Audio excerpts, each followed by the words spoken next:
आसंतु देखिबा एक संस्कृतिर कथा जहा भगवत विश्वास उपरे आधारित जहा जुग जुग धरी अनुष्ठित होई आसुछि ठाकुरंक विभूति खोला उत्सव।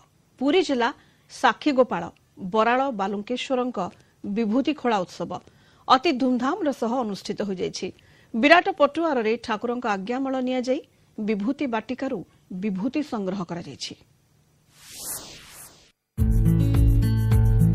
धूम एହେଉଛି पुरी जिला साक्षीगोपाल निकट बराल बालुंकेश्वरंक पवित्र पीठर दृश्य।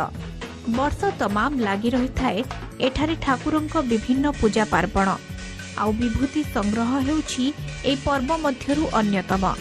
ठाकुरंक आज्ञामाळकु नेई ब्राह्मण माने एक विराट पटुआर रे जाइथांती विभूति बाटिकाकू। बुझे आमर परंपरा नहीं कि चलिया पड़ुचे। आम ये विभूतिर नियम हूँ 16 पूजा भितर बसब दशहरा दिन पूजार बाहर ये विभूति सब मानसिक प्रवृत्ति आप रोग हो मानसिक रोग हो संतान कष्ट हो चाकरी हो बाकी हो जेकोसी कार्य आप व्यवहार करेंगे ये जिन कार्यकारी हो पार ये जिनस की मुंडे लगे जुआड़े आप शुभ मुक्ति हो। यहाँ त्रेतया जुगर कथा आजिकल कथा ना स्वयं रामचंद्र पूजिक ठाकुर रामचंद्र अमलर कथा। हातरे टोकेई और साबड़ को धरी सेवायत माने बाजा बाजणारे एकत्रित होई विभूति बाटिका को जाइथांती। सेठारे एक बरगछ मूले ठाकुरंक कालेसी द्वारा होइथाए स्वतंत्र पूजार्चना।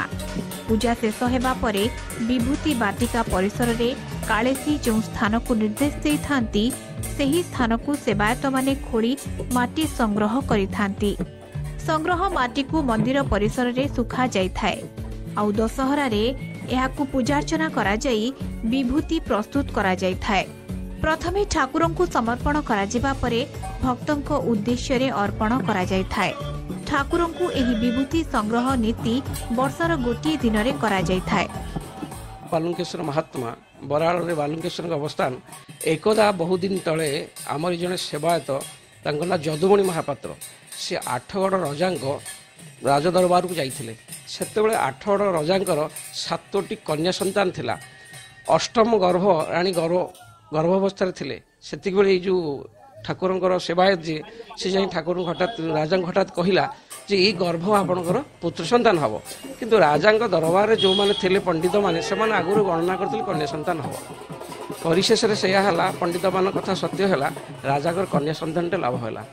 बिचरा सेवायतटी प्रभु को गुहारी गला बराल बालुंकेश्वर को। प्रभु ताको रात स्वप्न ही कहले जे ये जो कन्या संतान होती मु जानी शुणी कन्या संतान जन्म देछि कारण राजार अहंकार भांगियो बोली।